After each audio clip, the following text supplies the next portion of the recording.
Hey Google, turn on studio light. Got it. Turning on the studio light. What's up guys? Welcome back for another video, and today we'll be having another parcel to be unboxed na galing kay Sir Giancarlo Manabat from Marikina City. Okay, si Sir Giancarlo, lock profile, pero I can vouch for him na legit seller yan guys. Okay, so what we have here, this is a MAN truck. Ang model niya is TGX XXL na cab tractor. Okay, so let's unbox this and let's check kung ano bang klaseng toy ito. By the way, itong nakuha natin kay Sir is mint na sealed condition. Yan. Ang ganda na yung condition ng toy na to. Na-preserve to. Itong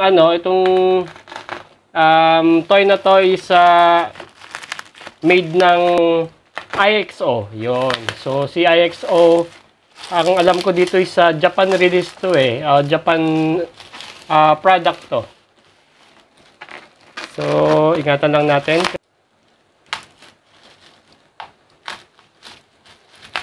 Okay, so anyway, cab tractor lang to. As per research, yung IXO, magaganda yung mga nire-release niyang toy. Meron siyang 1:64, 1:18, saka 1:43 guys. Maraming model trucks na nirelease to sometime 2021. Meron siyang Mercedes, may mga truck na lorry. Sa daming klase guys. Ang ano ko lang dito kay IXO nito, I'm eyeing for quite a bit. Talaga to eh, mahal talaga sa sa Shopee platform ako nakakita nito. Mahal yung mga IXO na toys. Especially yung mga truck. Tapos, yung mga IXO na truck, hindi siya sold separately ang mga trailer eh. Ang nakita ko sa kanya, may mga certain product siya na trailer is included na. Pero this one, itong nakuha natin sa kanya is cab tractor lang to guys. So, walang available na trailer para dito. Sealed to guys. Yan. So, gawa to ni IXO. Yan. IXO models. So, yun yan. May mga description dito sa ilalim. Yan. Made in Bangladesh. This one. Yan. Doon yung factory nila. Yan. So, yan. Ganyan siya. Okay. So, buksan na natin to.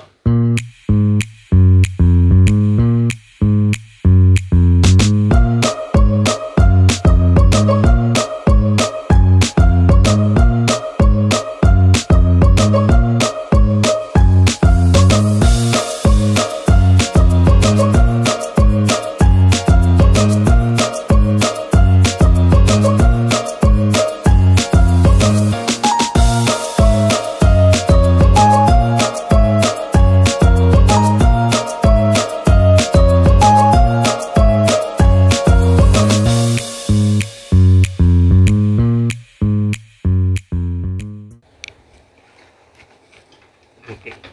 So, yung mga screw. So, ito yung pinaka-base niya. This is basically plastic. Tapos, may mga print dito. IXO model. Tapos, ito yung model ng truck. Ayan. MAN TGX XXL 2018. Isa siyang scale model ng MAN truck na based sa 2018 model. Kaya, ganyan yung print niya. Okay. So, ito siya guys. Isa siyang MAN TGX XXL cab tractor by IXO at 143 scale. Okay, so yung design nito, this is a MAN Lion Pro Edition. Yan, kaya MAN Lion Pro Edition. Yan, may print siya dito guys na Lion Pro Edition. Yan, tapos TGX XXL. Yan, yan yung model ng MAN na to. This is based from 2018 na MAN truck na Lion Pro Edition. Hindi ko alam kung nag-release si IXO ng mga ganito na limited edition. Pero wala kasi nakalagay sa box, and upon searching, lahat nung truck nila is 1:1 lang. Let's say,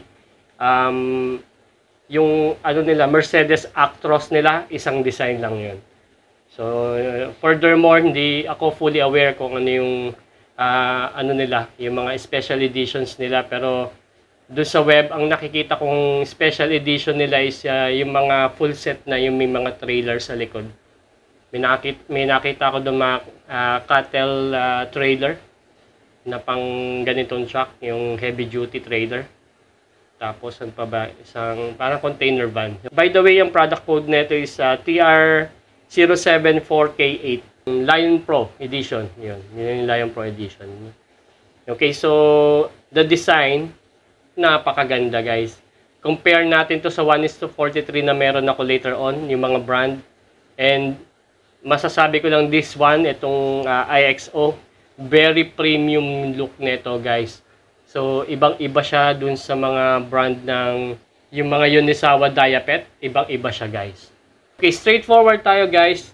Lahat na nakikita niyo yung red sa head, sa top, this is die-cast metal except etong spoiler niya. Ayan, yung spoiler niya, this is plastic. Tapos yung roof spotlights niya is plastic na chrome.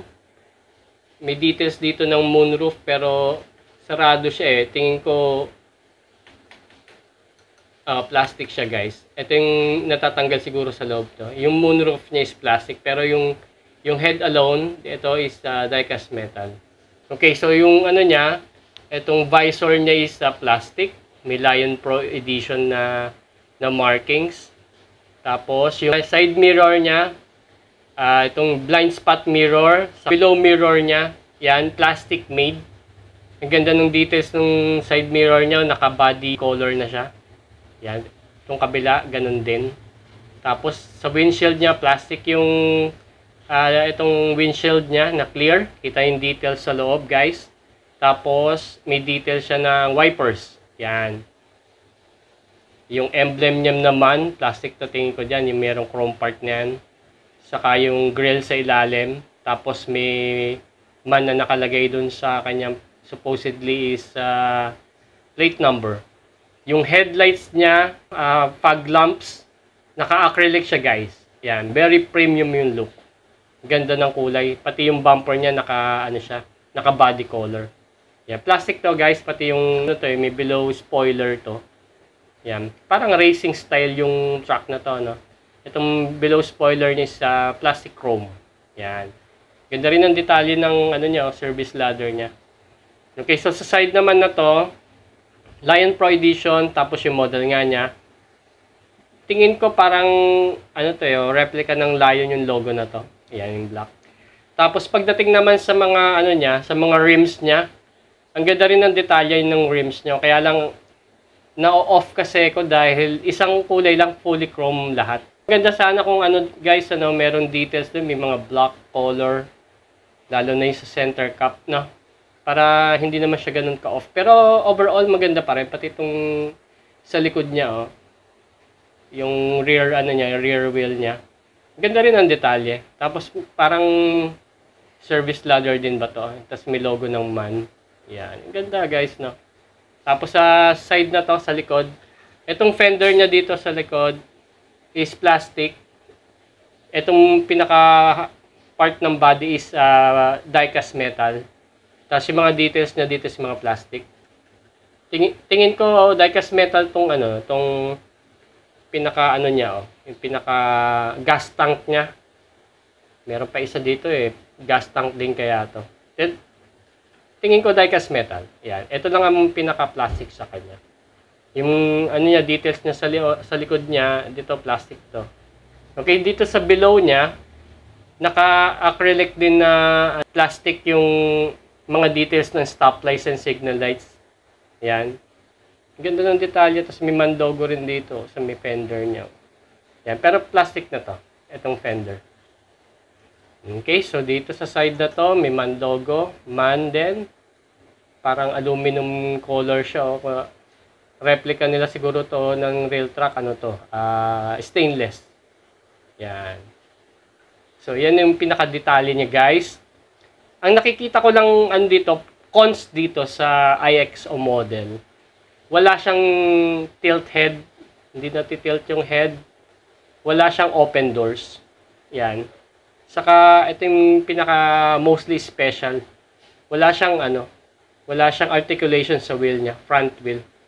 Yan, wala siyang front wheel articulation. Okay, so ito yung details niya sa ilalim. So, ang markings, IXO. Yan yung maker niya. Tapos, MAN TGX XXL. Pero pa isa hindi ko mabasa.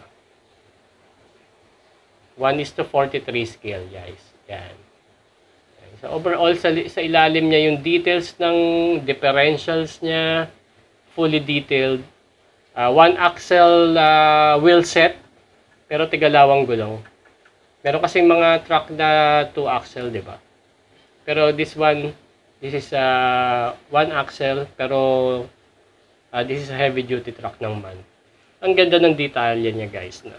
Okay, so scale model to, guys. Yan yung real truck niya, just like in the picture.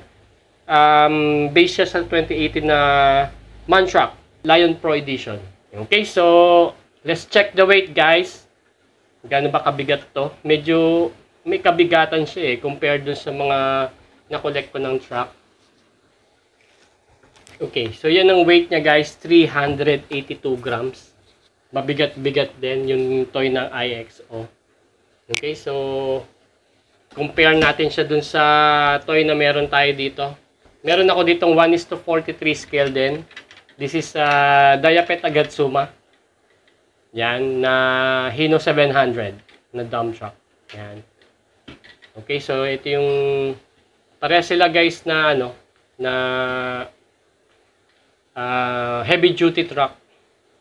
Sa 143 scale, mas malaki tong MAN truck na to. Itong mga European na truck compare dito sa Hino 700. Pero is 1:43 scale to, guys. So yan yung difference ng nila, ng itsura nila. Since na lang to, cabin tractor lang to. Meron akong Diapet Agatsuma na flatbed trailer. Yan, na galing sa Hino ASV. Tingin natin kung babagay. Kasi 1:43 rin to. Pareha silang 1:43. Swak na swak siya. Yung itsura niya. Yan. Okay, so that's much of it, guys. If you like more of this, like a toy review, just follow my page. I have a TikTok, Facebook, and YouTube account. So I'll see you for the upcoming video, and goodbye.